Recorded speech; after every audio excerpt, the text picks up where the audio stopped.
صحابہ نے ثمامہ بن اسال جو کہ یمامہ کا سردار تھا اس کو مسجد نبوی کے ستون کے ساتھ لا کے باندھ دیا۔ تو آقا کریم علیہ السلام تشریف لائے تو دیکھا کہ ثمامہ بن اسال بندھا ہوا ہے، یمامہ کا سردار ہے، اسلام کا بدترین دشمن تھا اور بہت زیادہ اس نے اسلام کو نقصان بھی پہنچایا۔ آقا کریم نے کہا کہ ثمامہ کیا حال ہے؟ تو اس نے کہا کہ اگر آپ مجھے قتل کریں تو میرا قتل رائے گا نہیں جائے گا، اور اگر آپ میرے عوض کوئی مال لینا چاہیں تو آپ حکم کریں، میں کنگال نہیں ہوں کہ نہ دے سکوں، اور اگر آپ مجھے یوں ہی چھوڑ دیں تو میں احسان فراموش شخص نہیں ہوں، اس نیکی کا بدلہ دوں گا۔ حضور علیہ السلام نے کچھ نہیں کہا اور چلے گئے۔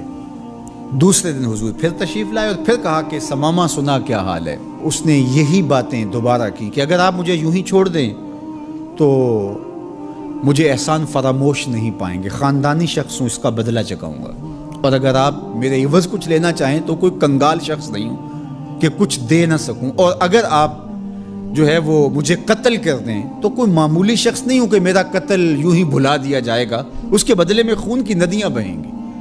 حضور پھر خاموشی سے گزر گئے۔ تیسرے دن حضور پھر آئے اور کہا ثمامہ کیا حال ہے؟ اس نے پھر وہی باتیں کی کہ اگر آپ مجھے یوں ہی معاف کر دیں تو احسان فراموش نہیں ہوں گا، اور اگر آپ مجھے قتل کر دیں تو میرا قتل رائے گا نہیں جائے گا، اور اگر آپ یوں ہی چھوڑ دیں تو پھر اس کے جواب میں میری طرف سے جو رد عمل ہوگا وہ بھی دیکھنے والا ہوگا۔ تینوں دن یہی بات کہی، لیکن حضور تینوں دن اس کی گفتگو سنتے رہے۔ اچھا موقع ہے، ایک شخص آیا ہے اور بدترین دشمن ہے، اس کی کونسلنگ کی جائے، اس کو سمجھایا جائے، لیکن ساری باتیں باتوں سے نہیں ہوتی، کچھ نگاہوں کے فیصلے بھی ہوتے ہیں۔ تیرا علاج نظر کے سوا کچھ اور نہیں۔ حضور نے کچھ نہیں کہا، اور تیسرے دن جب حضور نے کہا کہ اس کی رسیاں کھول دو تو اس کی رسیاں کھول دی گئی، تو وہ باہر جاتا ہے، قدم اندر کو اٹھتے ہیں۔ حضور نے تو چھوڑ دیا، لیکن اب وہ جائے تو کہاں جائے؟ پر کاٹ کے میرے کہا صیاد نے مجھ سے، جا تجھے کشمکش دہر سے آزاد کیا۔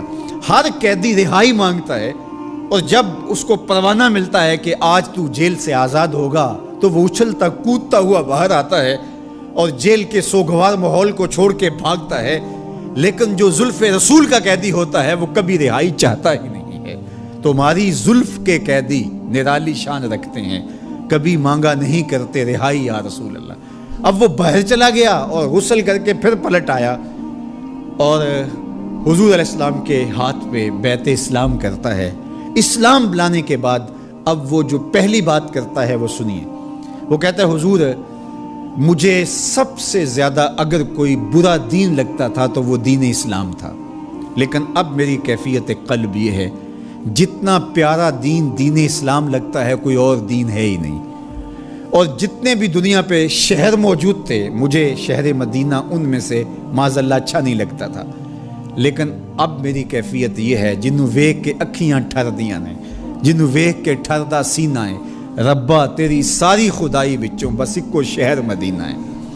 تیسری بات اس نے حضور کے چہرہ انور کے بارے میں کہی کہ پہلے آپ کے بارے میں میری رائے اچھی نہیں تھی، اور اب آپ کے چہرے کو دیکھتا ہوں تو ٹھنڈ پڑتی ہے، روح کو قرار ملتا ہے، ایسا سونا اور حسین چہرہ مجھے کائنات میں کہیں دکھائی نہیں دیتا۔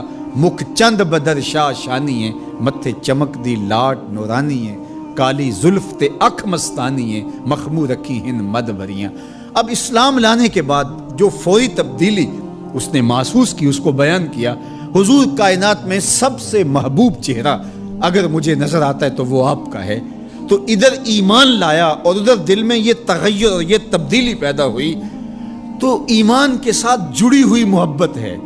جب محبت ہوگی تو پھر ایمان ہوگا، اور اگر محبت نہیں ہے تو ایمان کی نفی کر دے گی۔ لا یؤمن احدکم حتی اکون احب الیہ من والدہ و والدہ والناس اجمعین۔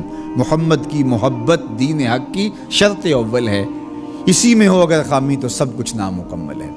تو محبت حضور علیہ السلام کی یہ تقاضۂ دین ہے، یہ منشأ ایمان۔